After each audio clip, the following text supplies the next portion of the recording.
بسم اللہ الرحمن الرحیم السلام علیکم ورحمۃ اللہ وبرکاتہ۔ معزز سامعین، آج جمعۃ المبارک کا بابرکت عظمت والا دن ہے۔ اللہ تبارک و تعالی نے اس جمعہ کے دن کو بہت بڑی شان اور عظمت بخشی ہے۔ ایک تو یہ جمعہ کا دن ہے، دوسرا یہ رجب المرجب کا یہ جمعہ ہے، اور رجب کا مہینہ ویسے بھی بہت عظمت والا مہینہ ہے۔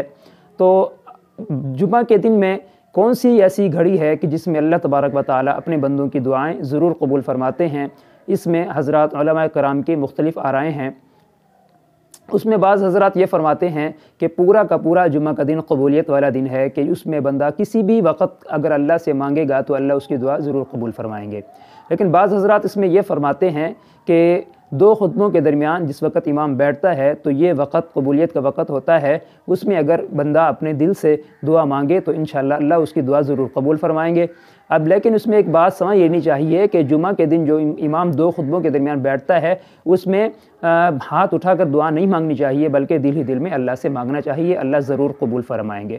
اور تیسرا حضرات علماء کرام یہ بھی فرماتے ہیں کہ جمعہ کے دن عصر سے مغرب تک کا دن جو وقت ہے یہ قبولیت کا وقت ہے۔ ویسے بھی اس کے بارے میں اللہ کے نبی کی بھی حدیث ہے کہ فرمایا کہ جمعہ کے دن جو عصر سے مغرب تک کا وقت ہے یہ جمعہ کے دن کی خاص گھڑی ہے، اس میں اللہ تبارک و تعالی اپنے بندے کی دعائیں قبول فرماتے ہیں۔ یہ بہت ہی خاص دن کا خاص وقت ہے۔ اور کچھ حضرات یہ بھی فرماتے ہیں کہ تہجد کا جو وقت ہے یہ بھی قبولیت کا وقت ہے۔ ویسے بھی تہجد کا وقت تو ویسے خاص وقت ہے، اس میں اللہ تبارک و تعالی اپنے بندوں کی طرف خاص توجہ ہوتی ہے، اور اس میں یہ تہجد پڑھنا یہ ہر انسان کے بس کی بات نہیں ہوتی۔ اکثر یہ بھی دیکھا گیا ہے کہ 5 وقت کا نمازی ہے، پابند ہے 5 نمازوں کا، لیکن اس میں وہ تہجد نہیں پڑھتا۔ تہجد اللہ تبارک و تعالی کسی کو اس کی توفیق دیتے ہیں، اور ہزاروں میں سے چند لوگ ہوتے ہیں جو تہجد کی نماز پڑھتے ہیں، اور جو تہجد کا عادی ہے، جو تہجد پڑھتا ہے، سمجھ لیں کہ وہ اللہ کا خاص بندہ ہے، اس پر اللہ کی خاص عنایت ہے، اللہ کی اس پر خاص رحمتیں ہیں۔ اس وجہ سے تہجد کی نماز بہت ہی خاص نماز ہے، اس میں بھی اللہ تبارک و تعالی اپنے بندوں کی دعائیں ضرور قبول کرتے ہیں۔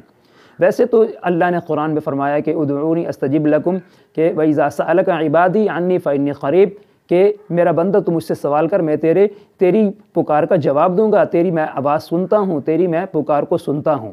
یہ تو اللہ نے قرآن میں خود فرمایا، اور آگے فرمایا کہ ادعونی استجب لکم، کہ تو مجھ سے پکار، تو مجھ سے مانگ، میں تیری مانگ کو پورا کروں گا، میں تیری دعا کو ضرور پورا کروں گا، میں تیری دعا کو ضرور قبول کروں گا۔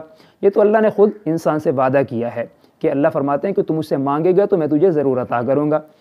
لیکن اس میں اب اللہ کے نبی صلی اللہ علیہ وسلم کی بھی حدیث ہے، اور بعض حضرات علماء کرام بھی یہی فرماتے ہیں کہ دعا مانگنے کے اوقات جو ہے یہ مخصوص ہیں، کہ ان اوقات کے اندر اللہ اپنے بندوں کی دعائیں قبول فرماتا ہے۔ اس میں اب حضرات علماء کرام نے ان اوقات کے بارے میں بتلا دیا ہے کہ وہ کون سے اوقات ہیں کہ جن میں دعائیں قبول ہوتی ہیں۔ بعض حضرات یہ فرماتے ہیں کہ فرض نماز کے بعد دعا قبول ہوتی ہے۔ بعض یہ فرماتے ہیں کہ جس وقت بندہ دعا مانگنے کے لیے بیٹھتا ہے تو دعا مانگنے سے پہلے سورۃ الفاتحہ یعنی کہ اللہ کے حمد و ثنا کرے، اس کے بعد اللہ کے نبی پر درود پڑھے، پھر درمیان میں اپنی دعا مانگے، اور پھر آخر میں اللہ کے حمد و ثنا اور پھر درود کرے، یعنی کہ درمیان میں جو دعا مانگے گا تو وہ دعا اللہ قبول فرمائیں گے۔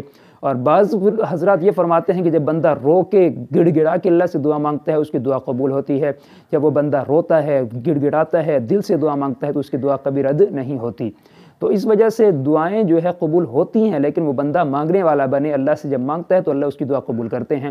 تو جمعہ کا دن تو ویسے خاص دن ہے، اس دن کے اندر تو انسان کو ایک پل، ایک منٹ بھی ضائع نہیں کرنا چاہیے کہ وہ بندہ اپنا کوئی وقت ضائع کر دے کہ اس میں اللہ سے نہ مانگے۔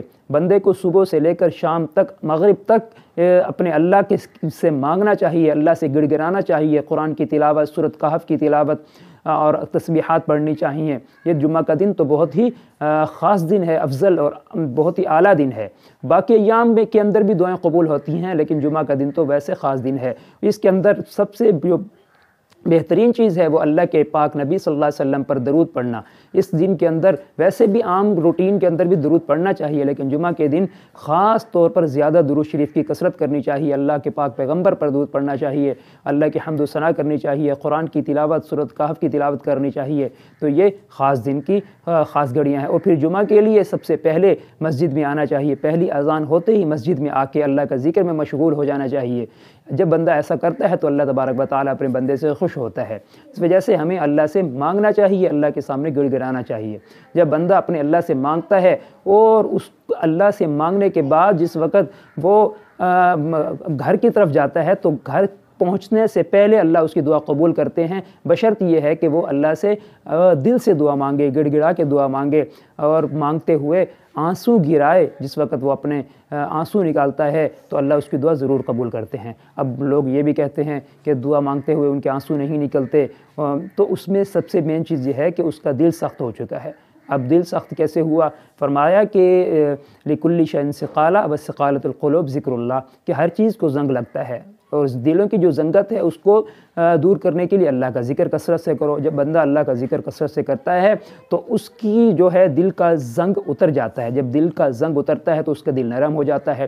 اب جس وقت دلوں کو زنگت لگی ہو، دلوں کو زنگ لگا ہو تو بندہ نہ تو اس کے دل کے اندر اللہ کا خوف ہوتا ہے، اللہ کا ڈر بھی نہیں ہوتا اور اسے رونا بھی نہیں آتا۔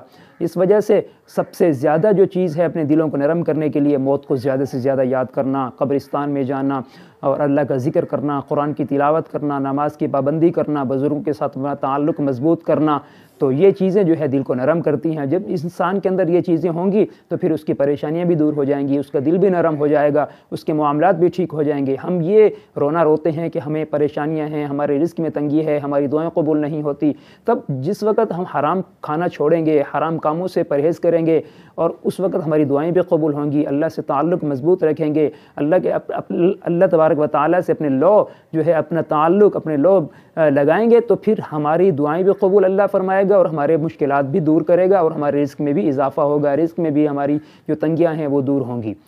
تو فرمایا کہ جس وقت تم اللہ سے اپنا تعلق جو ہے توڑ دیتے ہو تو پھر اللہ کی طرف سے تم پر آزمائشیں بھی آتی ہیں، ابتلا بھی آتے ہیں، تو اللہ سے تعلق جوڑے رکھو، تمہارے اوپر جو مشکلات جو ہیں وہ مشکلات تمہارے اوپر ٹل جائیں گی۔ ہمیں اپنے رب سے اپنا تعلق مضبوط کرنا چاہیے، تو تب جا کر ہماری مشکلات آسان ہوں گی۔ اللہ ہم سب کو عمل کی توفیق عطا فرمائے۔ السلام علیکم ورحمۃ اللہ۔